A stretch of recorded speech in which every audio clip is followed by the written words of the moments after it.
Voilà, donc on a battu donc la Ahriman, donc la raison de Shijima n'est plus.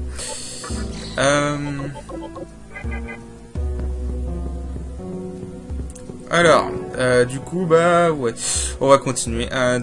On s'approche de la fin, vraiment, on s'approche vraiment de la fin. Pour les, du coup, ouais, la musique pour Ahriman, en fait, c'est les musiques de boss de raison. Hein. Donc, comme je dis, on va attendre cette musique 3 fois, donc je pense que je vais vous la laisser pour les 3 fois où on va l'entendre. Donc, bah, le boss en fin de cette vidéo sera pareil, ce sera non commenté. On va laisser gagnant. Donc voilà. Alors les ennemis sont vraiment relous, hein, toujours ici. Alors, en plus, vraiment, le truc pour réduire les taux de rencontre ne marche pas du tout. Ça, c'est pas beau. Fort heureusement, on a la rage de gars qui est utile. Du coup, on va avancer, on va trouver des nouveaux ennemis. Il y a même un démon que j'ai recruté et que j'hésite à prendre dans mon équipe, honnêtement, à la place de quelqu'un. Et ça j'en parlerai après. Enfin, je vous le montrerai après. De toute façon, vous allez le voir dans cette vidéo, puisqu'il m'a valu un game over, cet ennemi. Vous allez voir ça. Donc, bah du coup, bah voilà. Donc là, en fait, on a fini la première partie de la tour de Kagutsushi. Et on va arriver dans la deuxième. Voilà, donc, si j'ai bien compris, en fait, la tour de Kagutsushi est divisée en 3 parties. Une pour chaque boss de raison, en gros. Donc, Shijima en premier. Puis voilà. Alors ici, juste derrière cette porte en face de nous, là, on a une fontaine de jouvence pour se soigner. Ça, c'est cool qu'ils aient pensé à faire ça. La fille avec un canon est là aussi. On sent qu'elle est belle. Ah, t'es le même inculte que dans le parc au tout début du jeu, toi. Et pas. Voilà, donc c'est ça. On peut se soigner ici. C'est cool. Que les game over sont très monnaie courante ici. Bon, alors ce deuxième étage, en fait, c'est un étage... enfin, là c'est normal. Hein, c'est la partie qui est normale. On fait juste que parcourir et puis voilà. Bon, il y a des trucs où c'est piégé, donc là, pas oublier de mettre la lévitation. Voilà. Pif Thomas. Là, je vais tourner à gauche, mais c'est à droite. Ou alors, je vais tourner à droite. Ouais, non, c'est pas là. Je suis gouré. Shijima, Ahriman, ça fait froid dans le dos. Bon, ça devait être quelqu'un qui suivait la raison de Shijima. Qui n'est plus. De toute façon, on va les buter toutes les raisons. Hein. Ça. Nous ne sommes pas raisonnables. Bien. Bon, eux, ils sont relous. Vraiment. Ils sont extrêmement relous avec le cri de guerre.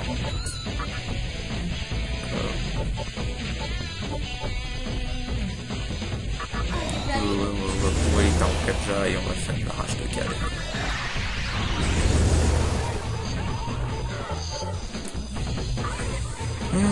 Passer. Rage de gars. Ah, vraiment, cette attaque elle carry pour les mobs aléatoires. Elle est vraiment bien. Ça y est, en fait, mais c'est très dangereux. Et ils sont relous. Ils sont très relous. Alors, vraiment relous.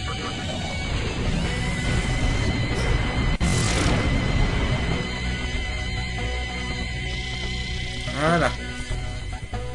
Alors par contre c'est vraiment le meilleur endroit pour pexer, hein. Ça je continue à maintenir.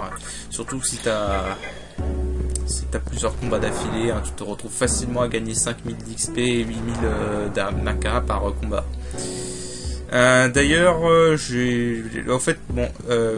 fait, je suis un peu plus avancé que ça. Hein. Je record en avance.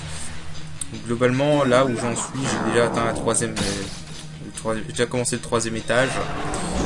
Au 3e étage, on a un Magatama. Enfin, on a un magasin qui nous vend un Magatama. Là, en fait, je me suis fait avoir par cette rencontre aléatoire. Parce que du coup, je m'y attendais pas. C'est pas aléatoire, c'est un coffre piégé. Donc là, bon, voilà, aucune chance de réussir, quoi. Et puis surtout, je me suis fait avoir par cette ennemi qui est au milieu. allez comprendre pourquoi.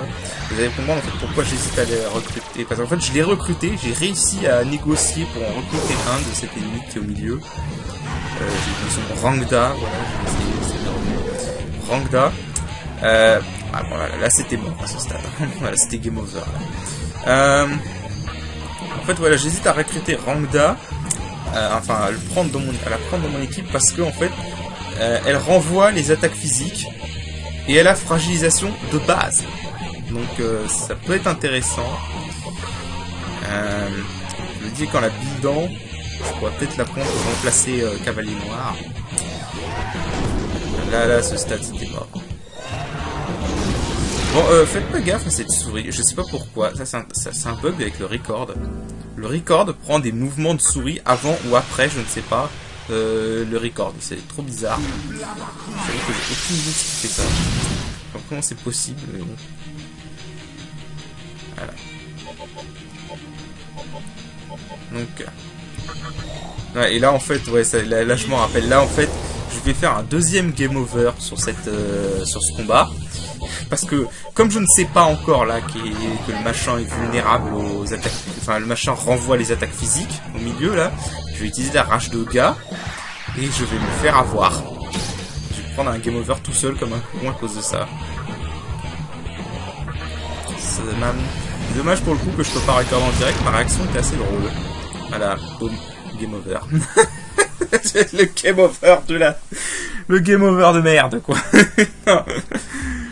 Ah là là là. Quand je dis que ce jeu c'est que du die and retry, c'est du die and retry. Si tu sais pas il y a des trucs si tu les sais pas à l'avance, tu peux pas le faire, quoi. Tu peux pas le savoir. Voilà, et donc c'est prouvé que percer, percer en fait, transpercer, ça permet aux attaques physiques d'ignorer les résistances, immunité et absorption, mais pas le renvoi. On peut toujours se faire renvoyer nos attaques physiques.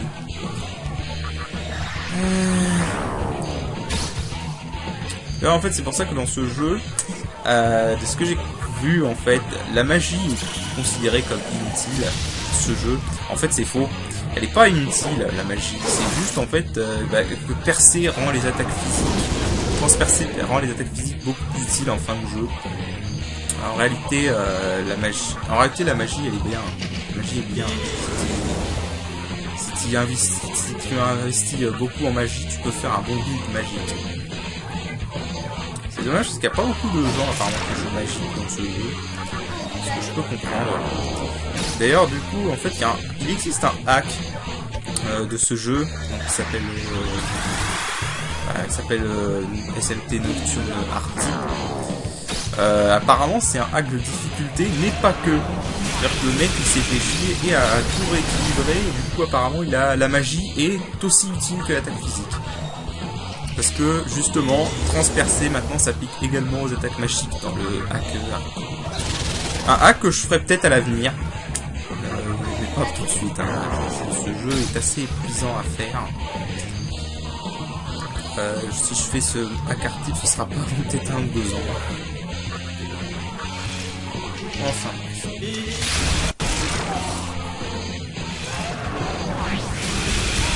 ouais, c'est intéressant ce hack, on verra. Ouais. Ça c'est bien là, j'ai faiblesse à la glace, mais je m'en fous parce que j'ai Yurlungur qui absorbe tout. Enfin, qui minimise tous les éléments. D'ailleurs, Yurlungur va être le MVP à ce niveau-là pour le prochain boss. En fait, pour le prochain boss, si vous voulez le prochain boss, bon, je vais expliquer un petit peu la mécanique, un peu le boss tout de suite, mais en fait le boss va beaucoup se baser sur les attaques élémentaires. Donc Yurlungur est quasiment imputable dans ce combat, est quasiment immortel dans ce combat de boss. Mais bon, on va y venir.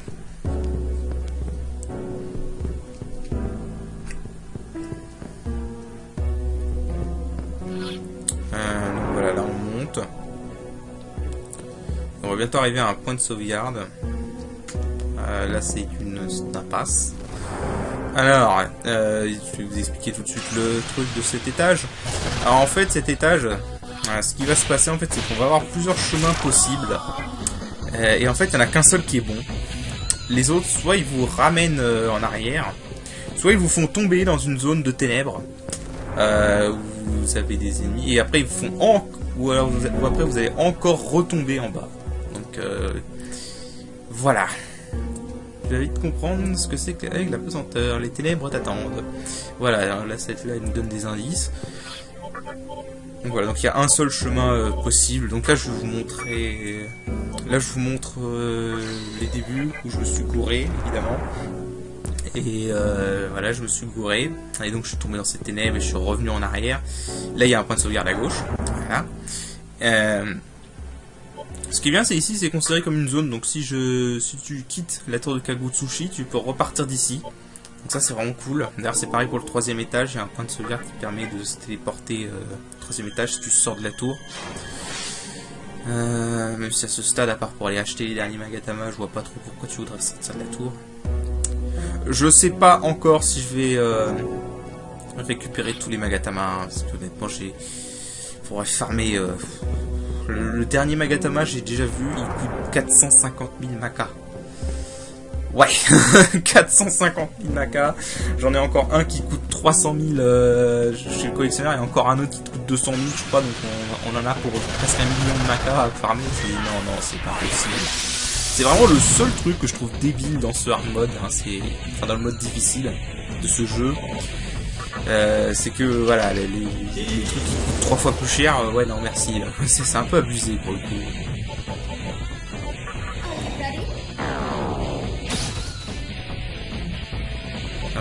C'est même complètement abusé. D'ailleurs pour ça que, comme je le disais, si je refais ce jeu, sauf si je fais le hack type, si je refais ce jeu normalement vanilla, je ferai le mode normal, hein, monsieur. Je pense que le mode difficile tu le fais une fois et après tu le refais plus. Ça vaut pas le coup. Tu te fais chier pour rien en fait. Enfin, surtout ce truc des coûte 3 fois plus cher, c'est un peu con. C'est complètement con. Donc, du coup voilà. Mais voilà, si je refais ce jeu, je me ferai plus chier. De toute façon, j'ai entendu dire que même en normal, il est assez chaud quand même. Donc, mode difficile rend le truc encore pire, quoi. En fait, c'est là que tu te rends compte que j'étais vraiment un gros fou pour lancer le jeu en mode difficile. Mais... Donc voilà, là c'est ce que je disais, je vais me retrouver dans un cul-de-sac à un moment. Et si tu te retrouves dans un cul-de-sac dans ce passage-là, où tu as des dalles invisibles qui apparaissent, bah tu tombes dans les ténèbres. Ok. Ce monstre à gauche, là, Lilith, je crois que c'est Lilith. En fait, j'ai entendu dire que c'est un très bon démon. C'est à voir. J'ai entendu dire aussi que tu pouvais l'obtenir en faisant évoluer Lyn. Mais alors bonjour, je me suis renseigné pour le faire évoluer le niveau qu'il faut leveler Lyn. C'est incroyable. Il y a un mec sur YouTube, je crois, qui a gardé la Lyn pendant tout le jeu, qui a levé le P au niveau 80 pour la faire évoluer en Lilith. Incroyable.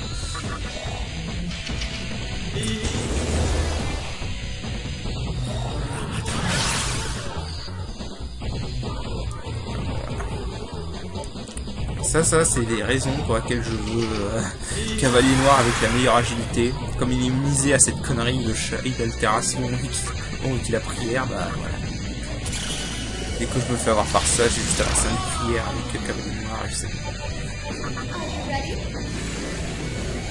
Non mais vraiment, je pense que j'ai une équipe bien rodée là. Vraiment, je pense pas que j'ai changé d'équipe maintenant en fait. Il y a juste de Rangda juste à mettre, mais bon. Eh ouais, t'as plus d'MP ma grande.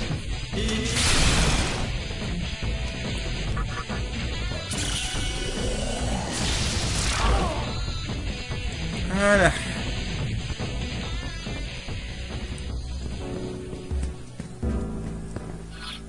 Voilà. Et donc là c'est un cul-de-sac et je vais tomber dans le vide comme un débile. Voilà. Je vais tomber dans le vide, ça va me ramener au tout début de cet étage, en fait, de cette partie de la tour. On peut appeler ça des paliers. Mais bon, voilà, c'est comme ça.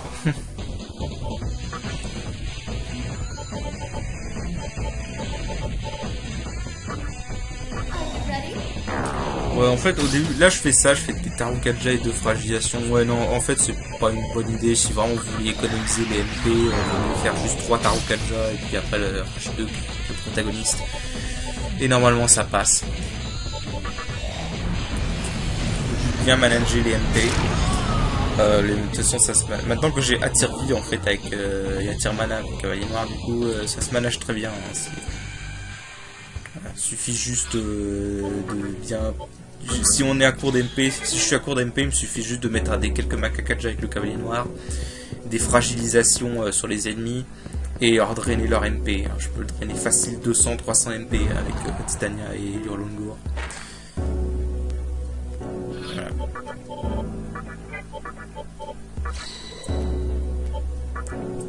Donc là on est dans une zone sombre et avec des trucs qui sont...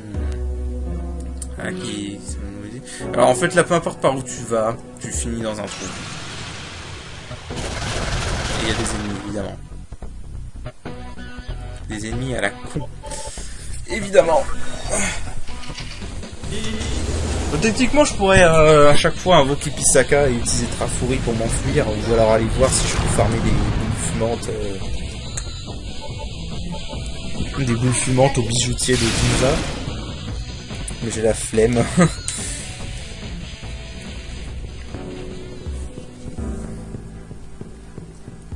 Et hop, on tombe. Je sais pas si c'est un coffre là-dedans. D'ailleurs, en fait, j'essaie même pas vraiment de fouiller ce donjon final. Hein. Là j'ai juste envie de finir le jeu, honnêtement. Encore une fois, c'est un très bon jeu, mais là, comme on est proche de la fin, j'ai plus envie de me faire chier, en fait. Comme on est proche de la fin, on est à quoi? On est vraiment pas loin. Hein. C'est là, il y a ce boss dans cette vidéo. Puis après, bah, il reste juste le dernier boss de raison et bah, le boss final, je crois. Hein. Kagutsushi. Hein. Voilà. Bon, alors, eux, c'est des connards. Ces mecs en piaf là, c'est des connards. Vraiment, là, c'est la connerie. Là, j'ai fait cette connerie-là, j'aurais pas dû. Parce que c'est des connards. La vengeance, game over. Voilà. Donc, vraiment, rage de gars sur ces connards. Faites-le vraiment que si vous êtes vraiment bien buffé. Et puis voilà. Donc là, j'ai fait un cut. J'ai fait un cut jusqu'à trouver le bon chemin. En fait, hein, j'ai fait des tests et j'ai trouvé le bon chemin. Une fois que j'ai trouvé le bon chemin, j'ai relancé la vidéo, la capture. Donc voilà. Donc c'est par là le bon chemin. Il suffit d'aller par là. C'est des merdes. On va bien sûr le buffer.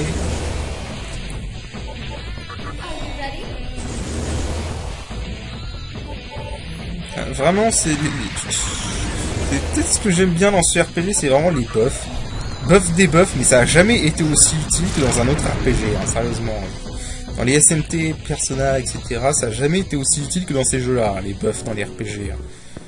Mais c'est genre les FF en vanilla, les buffs, tu t'en sers jamais. C'est vraiment, tu t'en sers jamais les buffs en vanilla dans les FF. C'est incroyable. Ou alors si tu t'en sers, c'est sous forme d'auto machin, tu vois. Un peu pété en fait d'ailleurs quand tu penses.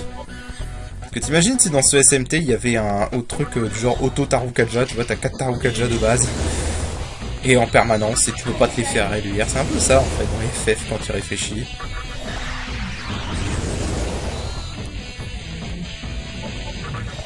Là, dans ce jeu, non, t'as pas ça. Dans ce jeu, tu te démerdes. D'ailleurs, ce jeu n'a pas d'équivalent de carapace ou de blindage. Hein. C'est vraiment... Enfin, si, on peut estimer que Rakukaja, c'est l'équivalent de blindage et carapace.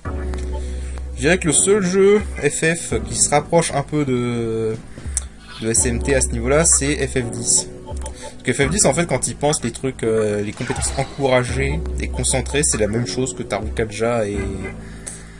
C'est la même chose que les sorts Kaja dans ce jeu-là, quoi. Des sorts qu'il faut que tu te lances plusieurs fois pour maximiser ton truc. C'est un peu le même principe.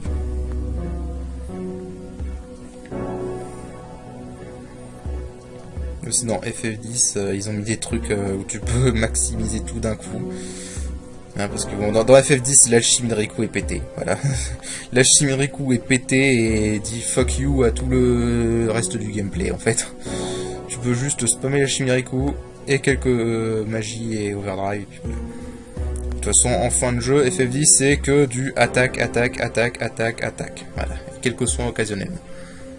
Bon, alors là, en fait, on peut skipper le boss. Enfin, on peut pas vraiment le skipper parce que si on le skip, on doit revenir après pour rechercher la pierre, parce qu'il faut les 3 pierres pour atteindre Kagutsushi. Parce qu'une Kagutsushi nous a dit au début. Ah, tu es le demi-moni? Oui! Je vois. Donc voilà, donc le prochain boss, c'est Izamu. Enfin, son dieu, là, Noé. En fait, c'est un peu bizarre parce que pour Shijima... Enfin, pour Ikawa avait l'air d'être possédé par Ahriman en fait. Or là, c'est pas le cas. Là, pour le coup, Izamu, ça va pas être le cas. Izamu, c'est bien Izamu. Hein. C'est bien lui qui contrôle Noé. Alors que Ikawa, il avait l'air d'être contrôlé par Ahriman en fait. Enfin, Ahriman avait l'air d'avoir pris le contrôle. Peut-être pour ça qu'il a pas continué à avancer, contrairement aux autres raisons. Enfin, c'est un peu bizarre.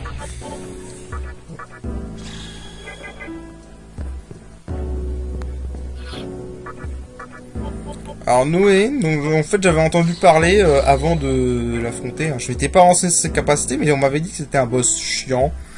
Et en fait oui, je peux comprendre pourquoi.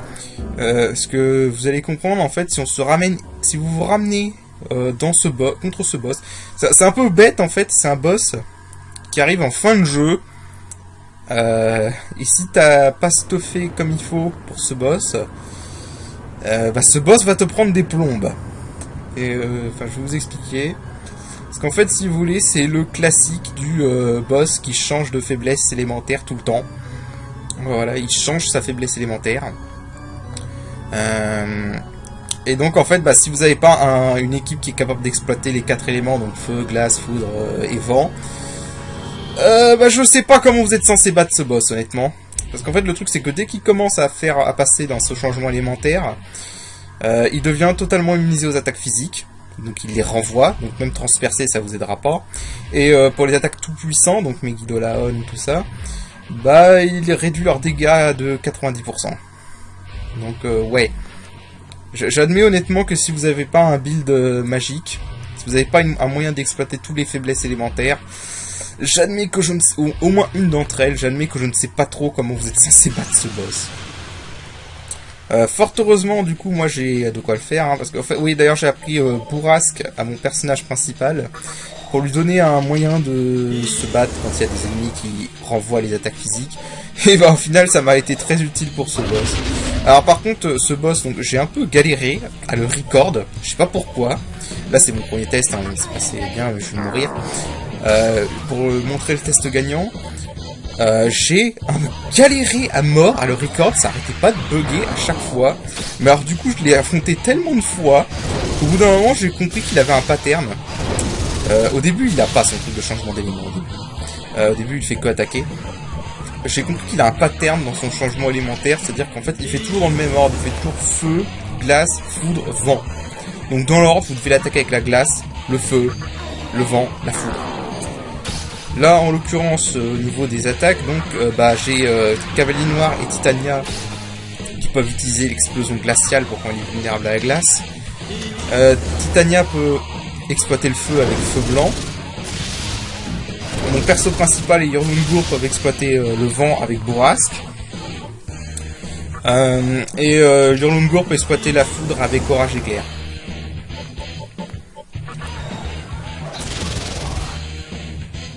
Voilà. Mais vraiment c'est un combat où il vaut mieux s'orienter magie pour ce combat. Pour ce combat il vaut mieux jouer sur la magie. C'est la meilleure façon de se débarrasser de ce boss. Sinon encore une fois je vois pas trop comment on est censé le gérer si on n'a pas trop exploité les éléments. Mais au début il a pas ça, donc au début il est vulnérable à n'importe quoi. Donc moi ce que je vous conseille c'est vraiment d'en profiter, parce que là il fait ni des Kunda ni des Kaja. Par la suite il peut utiliser des Kunda. Là vraiment profitez du fait que là il fait rien pour buffer à fond, et profitez aussi du fait qu'il est vulnérable aux attaques physiques. Une fois que vous êtes totalement buffé, que vous l'avez totalement débuffé, faites une concentration au rayon divin. Si vous avez fait un coup critique ça lui fera 6000, si vous ne l'avez pas un coup critique ça lui fera 4000. Enfin dans mon cas, hein, j'ai une force à 37 je crois, un truc du genre.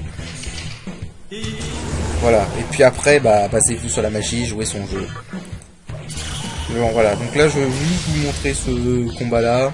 Enfin, ce premier essai, voilà, 6401. Juste vous montrer ce premier essai où j'ai perdu parce que je savais pas qu'il allait renvoyer les attaques physiques une fois qu'il passait à sa phase où il change d'élément.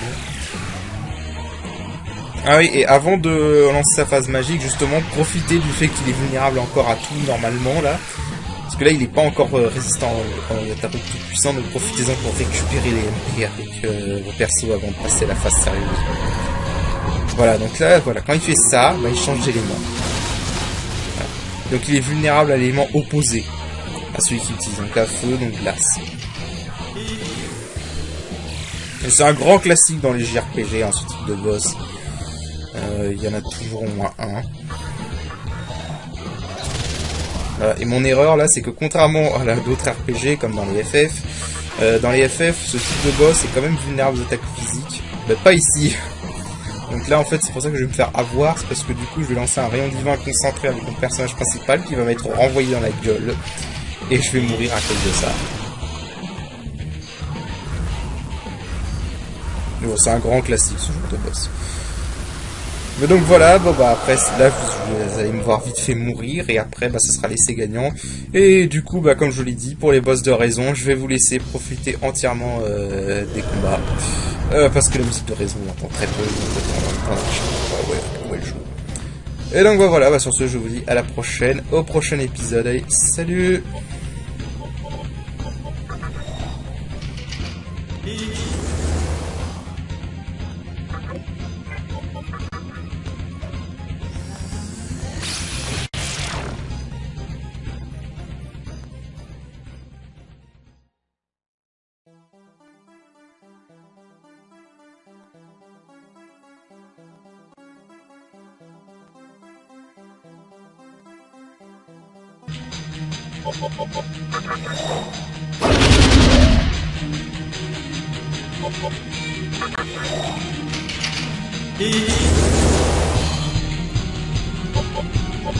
Are you ready?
He